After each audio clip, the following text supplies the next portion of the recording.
ಆತ್ಮೀಯ ಶಿಕ್ಷಕ ಆಕಾಂಕ್ಷಿಗಳೇ, ತಮ್ಮೆಲ್ಲರಿಗೂ ಸ್ವಾಗತ ನಮ್ಮ ಯೂಟ್ಯೂಬ್ ಚಾನಲ್ನಲ್ಲಿ.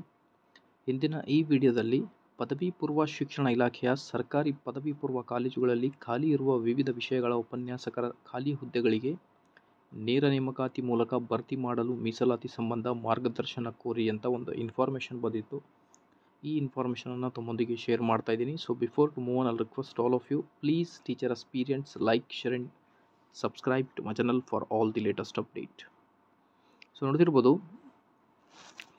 ಪದವಿ ಪೂರ್ವ ಶಿಕ್ಷಣ ಇಲಾಖೆಯ ಸರ್ಕಾರಿ ಪದವಿ ಪೂರ್ವ ಕಾಲೇಜುಗಳಲ್ಲಿ ಖಾಲಿ ಇದ್ದ 10 ವಿಷಯಗಳ 1439 ಉಪನ್ಯಾಸಕರ ನೇಮಕಾತಿಗೆ ಸಂಬಂಧಿಸಿದಂತೆ ಉಲ್ಲೇಖ 1ರ ಪತ್ರದಲ್ಲಿ ಸರ್ಕಾರಕ್ಕೆ ಪ್ರಸ್ತಾವನೆಯನ್ನು ಸಲ್ಲಿಸಲಾಗಿತ್ತು.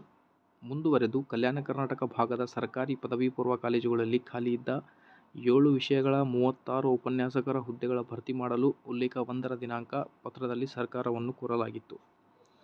ಸೊ ಪದವಿ ಪೂರ್ವ ಶಿಕ್ಷಣ ಇಲಾಖೆಯ ಕಲ್ಯಾಣ ಕರ್ನಾಟಕ ಭಾಗದಲ್ಲಿ 371J ಮೀಸಲಿರುವ ಸರ್ಕಾರಿ ಪದವಿ ಪೂರ್ವ ಕಾಲೇಜುಗಳ ಉಪನ್ಯಾಸಕರ ವೃಂದದಲ್ಲಿ ಖಾಲಿ ಇರುವ 7 ವಿವಿಧ ವಿಷಯಗಳ ಒಟ್ಟು 36 ಉಪನ್ಯಾಸಕರ ಹುದ್ದೆಗಳನ್ನು ನೇರ ನೇಮಕಾತಿ ಮೂಲಕ ಭರ್ತಿ ಮಾಡಲು ಅನುಮತಿ ನೀಡಲಾಗಿರುತ್ತದೆ.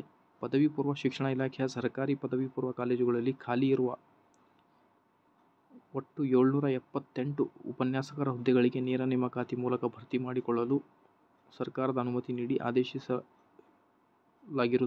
ಅಂತ ಹೇಳ್ತಾ ಇದ್ದಾರೆ. ಓಕೆ, ಮೇ ಬಿ ನಿಮಗೆ ಐ ಥಿಂಕ್ ನೋಟಿಫಿಕೇಶನ್ ಬರ್ಬೋದು 778 PU ಲೆಕ್ಚರ್ಸ್ ರಿಕ್ರೂಟ್ಮೆಂಟ್ದು.